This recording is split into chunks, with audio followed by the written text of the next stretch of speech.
Hi everyone, I'm Anna Salvarli. I am from Scotland and I graduated from HCRI in 2014. I did the MA in Humanitarianism and Conflict Response. Currently I am based in Nairobi. I work for the Danish Refugee Council for a secretariat within that called the Regional Durable Solution Secretariat, which means I essentially work on issues around forced displacement and how people can return, reintegrate and relocate to try to find solutions to their displacement. My current role just now is focused on the policy work of the Secretariat. I also lead our engagement on internal displacement and a lot of issues regarding protection and challenges with populations on the move. Everybody's going to say the same thing around what your current day looks like because every day is different, and that will be the same for any kind of job. But for example, today I started the day with a couple of different internal planning meetings. I'm working closely with the team in Ethiopia at the moment because there's a lot of new contextual developments there. And so kind of discussing with the team who are based there, how we'll kind of work with our other member NGO agencies to sort of support some common messaging and work going forward there. I then spent time reviewing different documents, different policy briefs we've got coming out, different big pieces of research on displacement financing, for example. And I also spent quite a lot of time just coordinating with different organisations, making plans, for example, for new funding mechanisms for solutions to displacement. And then I spent the latter part of the day on a high-level panel event with my manager here, looking at nationally owned processes for durable solutions by a UN panel. So every day does look very different, but I think what might be useful to sort of think about is I didn't come straight into this kind of role. When I was at HCRI, I had been very interested in the field. I had done different bits of volunteering. I interned with the UN, with Oxfam, I'd been volunteering with the Red Cross, and whilst at HCRI I was really fortunate to do a work placement as well. So I did a work placement with the Greater Manchester Immigration Aid Unit, which I found really valuable and really interesting, having had a legal background myself beforehand. And I did sort of other volunteering and pieces of work whilst I was there. I was very fortunate actually to have received the bursary, which meant that I was able to spend my free time doing things which I felt would be beneficial for my career, and not having to work too much along the side of things to pay for that along the way. So that was very fortunate for sure. I was also fortunate in the fact that when I graduated from HCRI, I managed to get a place on a development programme run by DFID, now FCDO. And I joined the team there based in headquarters.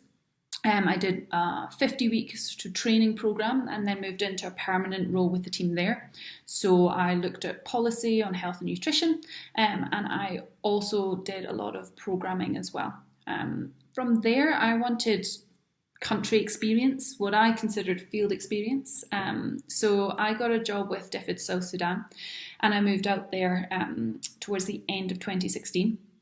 I worked there for 2 years with DFID, managing sort of humanitarian funding and portfolio. And then I decided to take a bit of a break from the donor world because I realised the field from a donor perspective is not the field in reality. And I was really interested to actually understand, to implement projects on the ground rather than just manage the funding streams for them. So I then took a short break, as I highly recommend anyone to do when you're going into this sector, to just get a sense of what it was I wanted to do. What technical sector did I want to specialise in? I decided to go down the route of camp management, and so I joined the Danish Refugee Council and went into a field position, which wasn't so much camp management, but was more displacement analysis across 4 counties in South Sudan. It was the most interesting role I have ever done, possibly in a lot of ways ever will do. It was absolutely fascinating to be on the ground, working with an amazing team of staff who were displaced and living in a displaced persons camp themselves. And really getting a sense of how the system worked on the ground, and how did responses actually work, and how did assessments work, and how did we work with local authorities. And I found that so fascinating. But it did actually make me realise that there is therefore a real need for technical support and expertise. And so I moved into a technical role with Danish Refugee Council, then looking at forced displacement and the solutions to that, which is where I've now landed later on in Nairobi, looking at these issues in a bit more depth and at a regional level as well.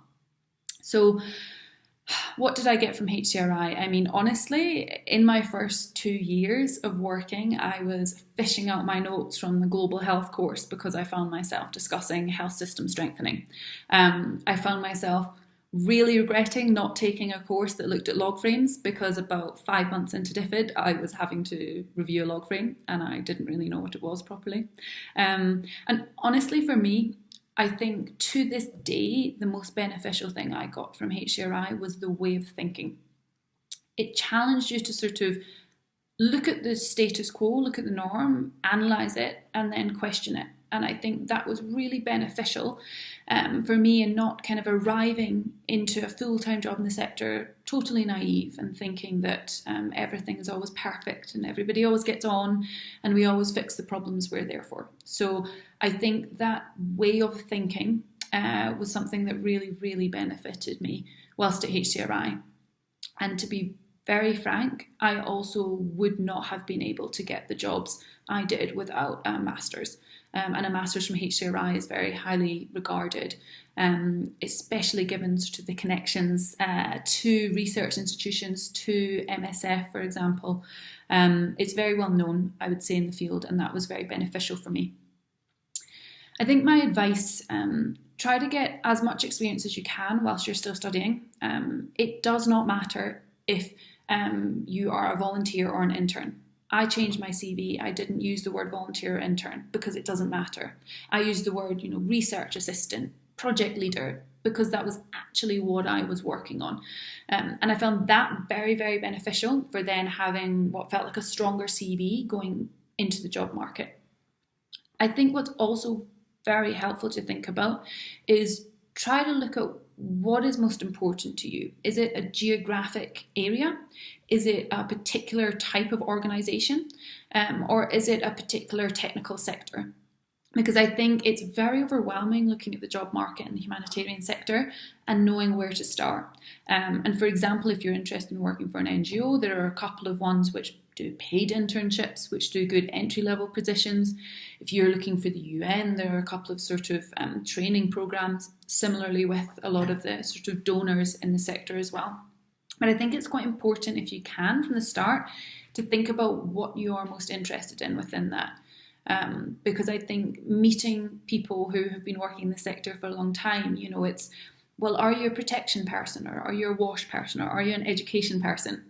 And by joining DFID, I was fortunate in not having to make that decision too early on. But really, I found it as soon as I kind of moved into the NGO side of the sector, that you really had to kind of cater your experience to specific sectors a lot of the time. So I think it's really important to look at that. Google, go on to Relief Web, look at the types of jobs that are there with the level of experience that you have. Look at the requirements they ask for. Don't assume you need all of them. You do not. I have not had all the requirements for any of the jobs I've had the last few years. But look at the job description in detail. Can you actually do that? What would you need to be able to fulfill that? That really helped me when I was early on in thinking about, where do I want to be in 3 years, in 5 years? What kind of job would interest me? Looking at the job descriptions and then trying to get the experience for that. I think as much as possible, use networks, use people you know, go on LinkedIn, find someone with an interesting job, message them, say, hey, do you want to chat? I'd love to ask you some questions. This is where I'm at. I've got questions on it.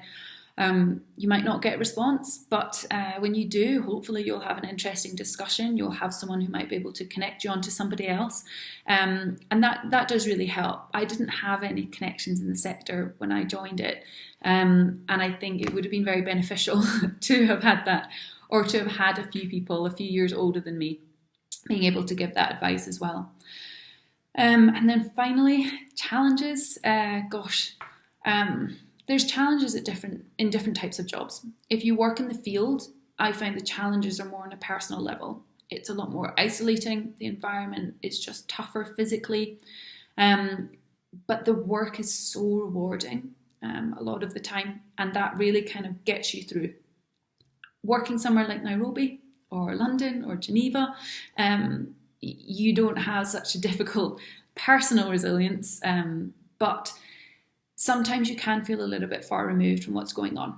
And I think it's always important to look back and go, well, why is it I'm interested in this? For me, I know I'm passionate about the issue of forced migration.